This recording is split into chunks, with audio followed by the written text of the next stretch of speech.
యేసును వెంబడించేవారు కొన్నిసార్లు తమ కంఫర్ట్ జోన్ని, సౌఖ్యముతో కూడిన స్థావరాన్ని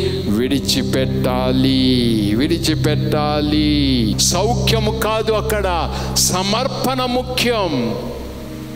అందుకే సౌఖ్యము నుంచి సిలువ దగ్గరికి రండి. దేవుని వెంబడించడంలో వెలకట్టలేని విశ్వాసము. రాజా, నీ సన్నిధిలోనే నేను చచ్చినా బ్రతికినా నీ సన్నిధిలోనే ఉంటాను. నాకు అనుకూలమైన స్థావరం కాకపోయినా, నాకు అనుకూలమైన పరిస్థితులుగా ఉన్నా లేకపోయినా, రాజా నీ సన్నిధిలోనే ఉంటానయ్యా. యేసే ప్రాధాన్యత. The first priority is Jesus. యేసయ్య సన్నిధి.